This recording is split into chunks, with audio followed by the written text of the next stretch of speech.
श्री स्वामी समर्थ. तुम्ही स्वामींच्या मठात जाता, केंद्रात जाता, गुरुवारी जाता, कधी मधीही जाता, जेव्हा वेळ भेटतो तेव्हा जाता. नक्की जावा. आणि जेव्हाही केंद्रात असाल तेव्हा स्वामींकडे नतमस्तक व्हा.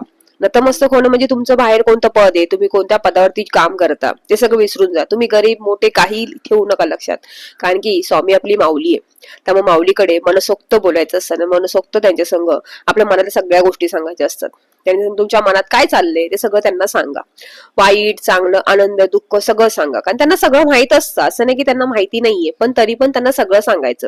कारण इतर माणसांसंग तुम्ही बोलायला गेला तर तुमचं बाहेर चार चारांना हसून सांगणार. त्यापेक्षा स्वामींसोबत तुम्ही मनसोक्त बोला, मनातल्या सगळ्या गोष्टी सांगा. नंतर तुम्हाला स्वामींच्या डोळ्यात बघायचं, एकटक बघत राहायचंय, शांततेने त्यांच्याकडे बघत राहा. त्यांच्या मूर्तीकडे, त्यांच्या पादुका असतील तर पादुकांकडे, त्यांचा फोटो असेल तर फोटोकडे शांततेने बघत राहा. तुम्हाला खूप छान वाटेल, रिलॅक्स वाटेल. मग तिथे बसा शांत काही वेळ, मठामध्ये बसा, तिथे तारक मंत्र, स्वामींचं नामस्मरण करा, शांतपणे बसा तिथं. तिथली पॉझिटिव्ह एनर्जी घ्या तुम्ही. ती पॉझिटिव्ह एनर्जी तुम्ही फील केला, तुम्हाला खूप छान वाटेल, मन शांत होईल. मनात ते जे वादळ चाललेलं असेल ना, ते वादळ पण शांत होईल, त्याला मार्ग भेटतील. त्यामुळे तिथे काही वेळ बसा, मुजरा करा, त्यांना नमस्कार करा. आणि मग जर तिथे आरती चालू असेल आणि तुम्हाला आरतीचं भाग्य भेटलं असेल तर आरतीला नक्की थांबा, कारण की आपल्या डोक्यावरती एक चक्र चालू असतं. ते म्हणजे कधी पितृदोषाचं असतं, कधी आपल्या प्रारब्धाचं असतं.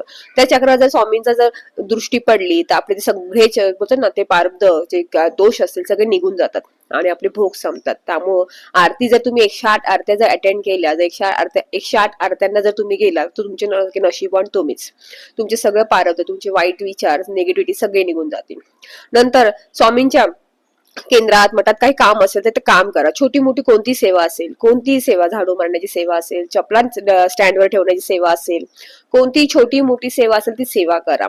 भांडी घासण्याची सेवा असेल, पुस्तकं नीट ठेवण्याची, चटया नीट ठेवण्याची, कोणतीही सेवा असेल त्याला लाजू नका, ती सेवा करा. कारण स्वामींना सेवा केलेली खूप आवडते.